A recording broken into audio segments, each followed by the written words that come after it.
Hello everybody, welcome to this week's edition of Valpo Football Weekly along with head coach Dave Cicchini. This is Todd Eichow. Dave, before we take a look ahead, Davidson coming up, first conference game. Obviously this was a disappointment on Saturday, no other way to put it, and maybe just give you some initial thoughts on really what went wrong on Saturday. Yeah, well, we knew they were a good football team coming in. There's no doubt about it. The fact that they're Division II and 0-3, we'd watched them and knew that they had some great athletes and were dangerous, particularly in special teams. And they were as advertised. They came and they played their tails off, and I give them credit for that. In terms for us, we certainly could have won the football game had we brought our A game, and unfortunately we didn't. We gave up a really bad second half of football defensively after playing pretty good in the first half. Special teams really let us down in terms of some shanked punts and obviously a 92-yard kickoff return. And the offense just struggled to get rhythm. We had some great drives, some big plays here or there, but a couple of penalties, a couple of just missed assignments, things that cut some drives short, and we just never were truly able to get in a consistent rhythm to score points. You talk about the defense in the second half. I think we go back a couple weeks against Duquesne, and you held that team pretty much in check throughout the course of the game. And that's a really good offense. Sure, maybe the best offense you'll see all year with an All-American running back, a team that went out to Hawaii and scored 2 quick touchdowns. Yeah.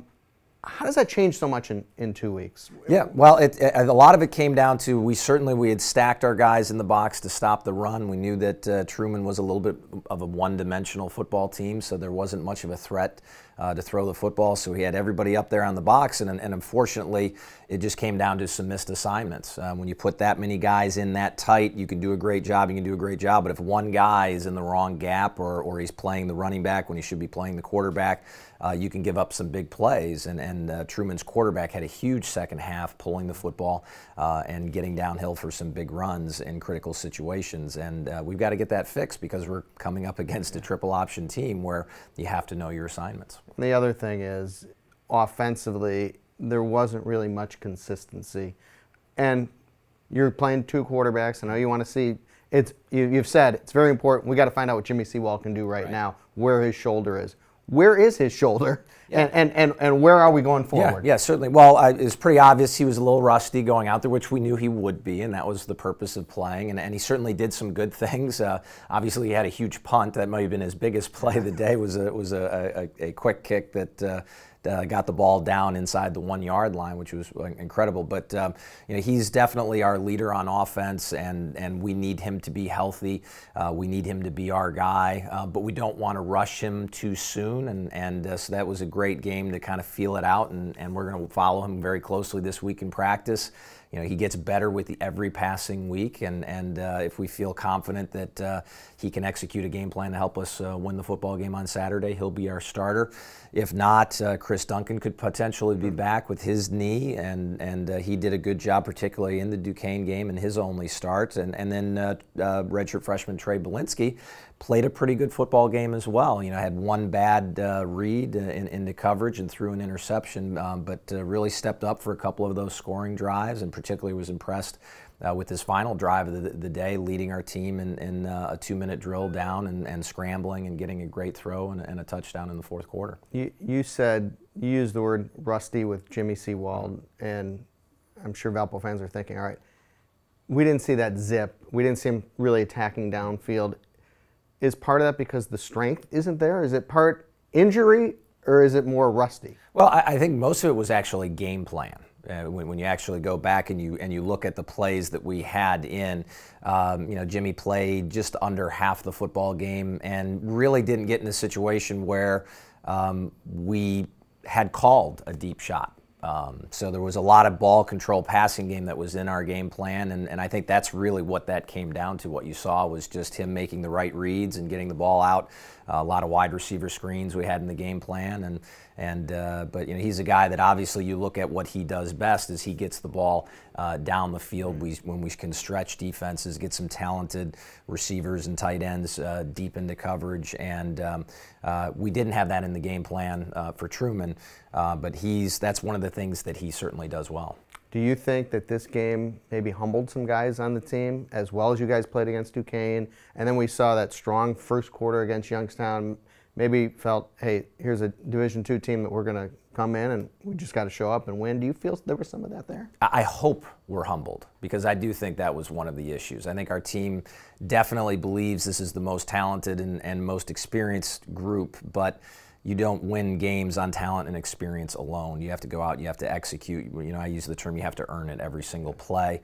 And we're just not playing even enough. You know, we can't go out there with that type of consistency with 4 quarters. And hopefully this year, you know, as in last year, with each continued game, our players kind of get, you know, their legs and can develop that consistency that we were able to achieve. And if we can do that, we'll be a dangerous football team. If we can't, it's going to be a struggle to win football games. On a positive note, you're 0-0 in conference play. Right. And you get to open up at home. You get to open up against a team that's not a traditional power.